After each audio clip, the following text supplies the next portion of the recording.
Estudo sobre as 7 igrejas do Apocalipse. E hoje nós vamos estar falando, eu e a pastora Fátima, a respeito da 5ª igreja, da 5ª carta à igreja, da 6ª carta e da 7ª, né? Mas agora, nesse momento, nós vamos estar falando a respeito da 5ª carta à igreja de Sardes. Você que está nos ouvindo, você que está aí, compartilhe, né? Manda aí um joinha, né? Você que está no nosso canal, no Facebook. Nós temos a necessidade da sua ajuda. Precisamos da sua ajuda, compartilhando as pessoas que fazem parte da sua rede de amigos, né? E eu tenho certeza que isso, Deus vai trazer uma grande bênção para todos nós. Uma que nós estamos aprendendo e todo mundo aprende fazendo alguma coisa, não é verdade? Então, eu vou estar lendo aqui o texto para que a gente possa estar comentando. Diz assim: e ao anjo da igreja que está em Sardes, escreve: isto diz o que tem os 7 Espíritos de Deus e as 7 estrelas.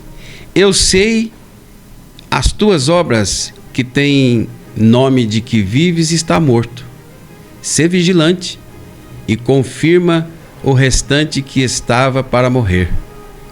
Porque não achei as tuas obras perfeitas diante de Deus. Lembra-te, pois, do que tens recebido e ouvido, e guarda, e arrepende-te. E se não vigiares, virei sobre ti como um ladrão, e não saberás a que hora sobre ti virei. Mas também tens em Sardes algumas pessoas que não contaminaram suas vestes e comigo andarão de branco, porquanto são dignas disso. O que vencer será vestido de vestes brancas, e de maneira nenhuma riscarei seu nome do livro da vida. E confessarei o seu nome diante de meu Pai e diante dos seus anjos. Quem tem ouvido, ouça o que o Espírito diz às igrejas. Amém.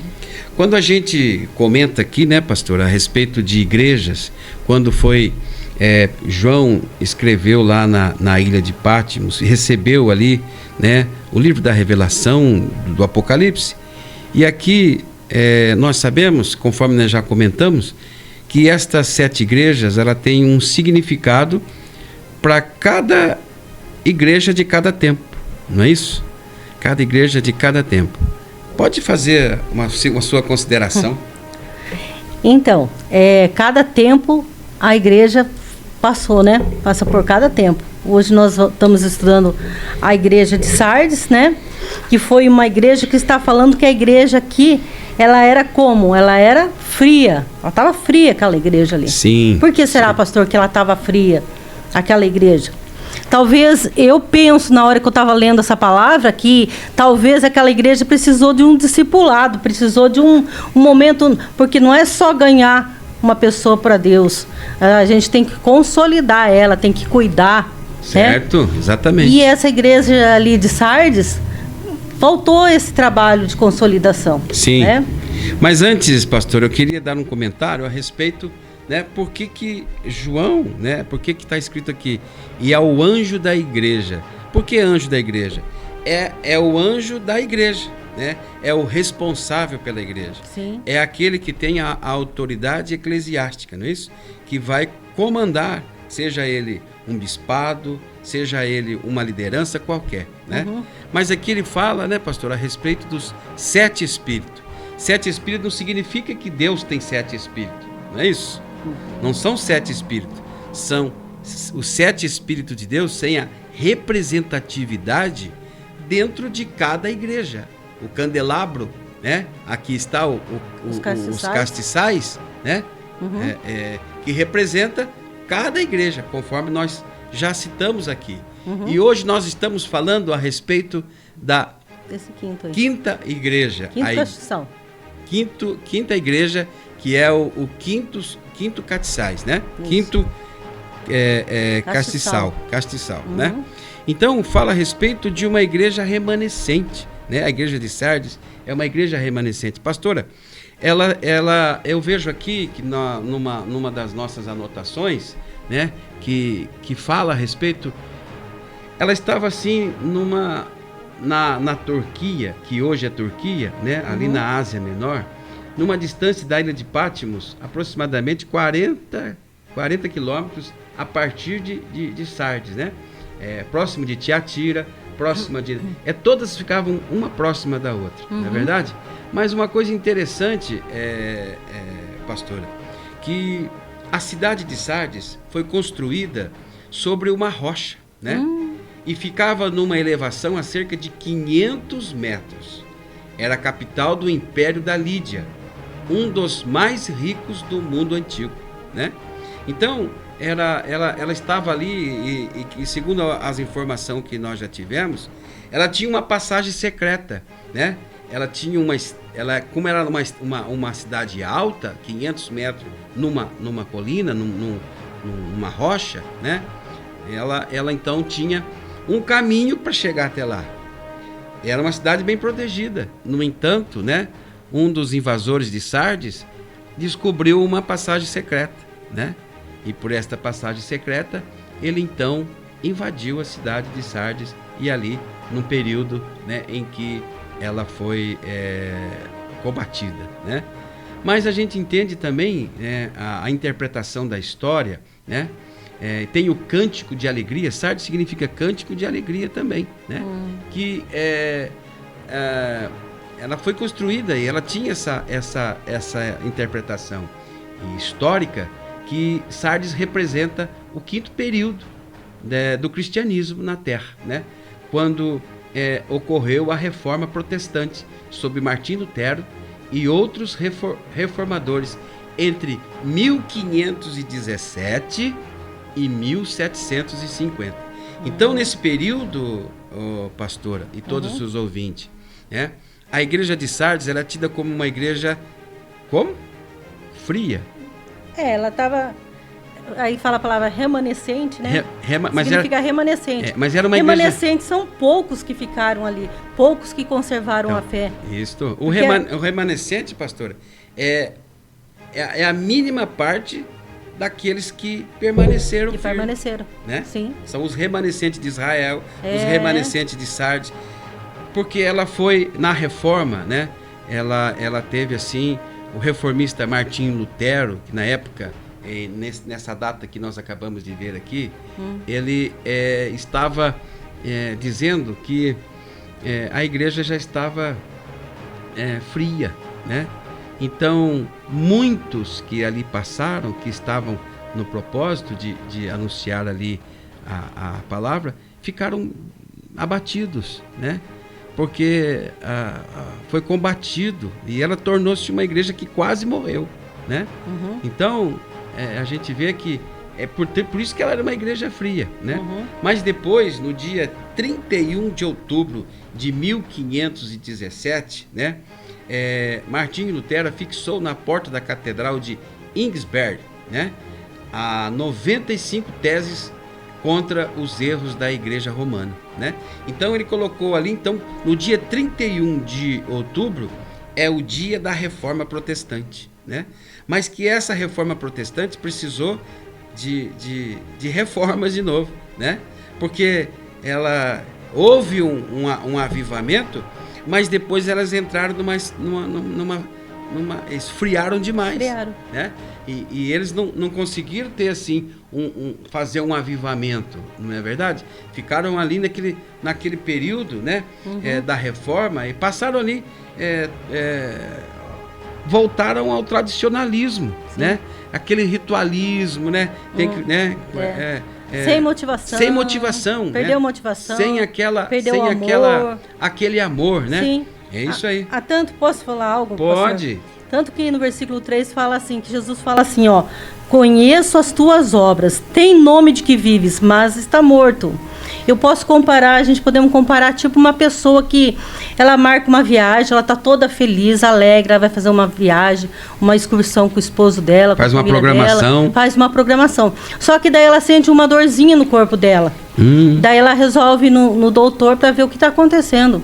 E quando chega no doutor, o doutor fala assim, você vai ter que fazer um exame, né? Você vai ter que fazer um diagnóstico, que eu estou constatando alguma coisa no teu organismo que não está bom. Meu Deus. E daí a pessoa vai lá, faz os exames, e o médico fala, chega no dia dela ver o exame, ela olha para aquele papel, ela fala assim, eu acho que eu nem vou ver esse papel aqui, esse exame, eu vou deixar para ver depois quando eu voltar de viagem, né? Porque às vezes pode até ser alguma coisa ruim e eu não quero saber. Eu estou comparando com aquela igreja, né? Sim. E aí o que a pessoa faz? A pessoa fala assim, não, eu vou abrir, é melhor, né? O esposo dela fala, é melhor você abrir, levar no doutor e ver o que está acontecendo com você, né? Pra gente viajar tranquilo, sossegado. E quando chega no médico para ver o exame, o médico faz aquela cara, porque o doutor, quando tem alguma coisa errada, ele faz uma cara que a gente pasmo, já né? Percebe na hora que não tem coisa que não tá boa ali. E daí vem a má notícia. Infelizmente, essa viagem que está marcada, você não pode fazer, porque você vai ter que entrar um tratamento rápido. Um processo cirúrgico. Um processo cirúrgico. Eu constatei aqui que você está com um tumor. Então, esse povo ali de Sardes, eles achavam que eles estavam bem. Eles achavam, tipo assim, que eu posso viajar, eu estou feliz, eu estou rico, eu tenho isso. Mas só que dentro deles ali, eles estavam mortos já. Eles estavam apodrecendo, eles já estavam mortos. Por isso que fala aí a respeito essa palavra, e Sardes fala remanescente. Só que tinha ali, como Jesus falou, tinha poucas pessoas ali que estavam aguentando a parada, estavam aguentando a igreja ali. Então, esse povo ali eram os remanescentes. Remanescentes são poucos, pastor, poucas não são pessoas. Muitas pessoas, não. Remanescentes é que eu estava querendo dizer naquele momento, por exemplo, de uma cidade que viveu uma parte industrial e de repente veio uma bancarrota, veio uma falência e ficou ali 3, 4 empresas segurando aquela cidade, né? São os remanescentes. Aqueles que seguraram no caso os reformistas, eles foram aqueles que seguraram o momento da igreja, né? E entre eles teve muitas pessoas que foram heróis da fé, né? Os heróis da fé, mas não conseguiram, porque a igreja estava morrendo, né? Igreja morta, sem vida e sem alegria. Não faz diferença na sociedade e não incomoda o inimigo. Vive de aparência, repetindo rituais religiosos e tradições humanas, né? Então a igreja, ela não pode viver de rituais, porque o Espírito Santo não é um ritualista, não, né? Ele é um fogo abrasador, né? Aonde ele entra, ele queima, né? E ele muda a situação. Ele é fogo quando é fogo, ele é água quando é água, né? Ele é Espírito de Deus, é o Espírito Santo. Então ele tem o poder de transformação, não é? E aí a gente observa, pastora, que esta igreja estava já morta, porque estava vivendo somente com rituais, né? E ritual, né? A gente não pode fazer, nós não podemos fazer nenhum tipo de ritual no sentido de ficar uma coisa robótica, né? Robotizado, né? É uma coisa assim que, agora vamos fazer isso, agora não, deixa o Espírito de Deus agir, né? Eu acho porque que também, o Espírito de Deus, né, pastor, ele passeia entre as igrejas. Eu acho também que essa igreja, ela esfriou também, ela morreu por causa do orgulho, né? O orgulho. O povo daquela igreja ali, eles eram muito orgulhosos, né? Então eles viam a situação da cidade, a situação que eles viviam. Eles eram pobres ou eram ricos? Eles eram ricos, né? Rico. O que era a fonte de renda? Aquela região ali era rica, né? Só que eles estavam depositando a confiança deles na riqueza, né? Então, e quando a pessoa deposita muita confiança na riqueza, ela fica orgulhosa, né? Ela se acha, o meu dinheiro pode tudo, dinheiro pode comprar, né? Muitas pessoas se decepcionaram, né, por causa disso, porque se confiaram no dinheiro e foram, né, e se deram mal. Na viagem, o dinheiro não pôde prorrogar, né? Não pôde. Teve que passar por um tratamento cirúrgico, isso, né? Teve que cancelar a viagem. Exatamente. Né? É assim. É assim que funciona. Então, pastor, eu vejo que nós não podemos deixar a igreja morrer. Não, de forma nenhuma. Igreja no sentido que eu digo nós que somos igreja. Igreja não é aquele templo de pedra. Aquele ali é um lugar de reunião, né? Nós não podemos deixar a igreja morrer. E a igreja ela tem que estar viva, né? E não pode parar. Não é isso, pastor? Ela não pode parar, né? E o que Jesus falou para os remanescentes? Esses remanescentes, esses pouquinhos que estão dobrando o joelho, que estão orando para a igreja, que estão clamando pela igreja, para a igreja não acabar de morrer, né? Porque elas estavam na UTI, essa igreja de Sardes. Fala assim, o que conseguir sobreviver, você vai ser vestido de branco, de vestes brancas. De maneira nenhuma arriscarei o seu nome do livro da vida. Olha só. Mesmo que seus amigos aí morreram, mas eu não vou arriscar o seu nome do livro da vida, porque você aguentou firme. Isso aí. Mas confessarei o seu nome diante do meu Pai e diante dos seus anjos. Seus anjos. Quem tem ouvidos, ouça o que o Espírito diz à igreja. As igrejas. Porque quando o Senhor Jesus ele escreve para Sardes, todas as igrejas têm que ouvir, né? Todas as igrejas. Todas ouvem. Cada um no seu tempo. É verdade. Né? O Senhor diz assim a todas as igrejas.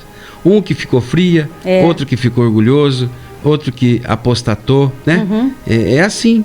A igreja não é perfeita. Por isso que Deus revelou esse texto, né, para João, para que ele ficasse escrito para sempre, né?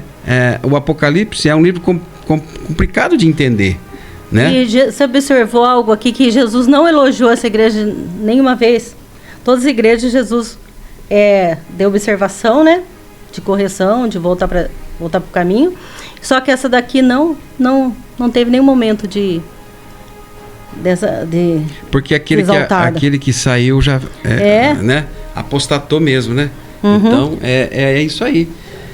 Então a gente está vendo sobre a igreja de Sardes, e esse momento a gente vê que mesmo aqueles que estiveram ali, né, os remanescentes que sofreram pela causa do evangelho, eles vão estar diante de Deus. Pouquinhas pessoas, né? Pouquinhas pessoas que tiveram ali esse propósito, né?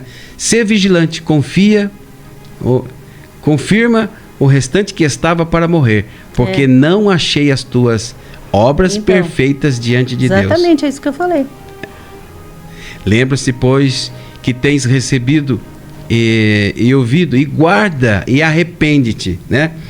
O arrependimento faz voltar para Deus. Faz mudar a história. Muda para Deus, volta para Deus, né? Volta para Deus isso aí. E começa tudo de novo. O que Deus mais quer é que o homem quebre o orgulho, porque se arrepender, a gente tem que quebrar o nosso orgulho. Porque nós, seres humanos, nós somos orgulhosos. Então, quando nós nos arrependemos e voltamos a Deus, a gente quebra o orgulho e daí tudo começa a dar bem de novo. Isso aí. Dá certo de novo. Nesse período de 1517 a 1700, foi o período da reforma. Né? O período da reforma. E os remanescentes que seguraram a onda dessa época da igreja. A próxima igreja, nós vamos estar falando sobre a igreja de Filadélfia, né?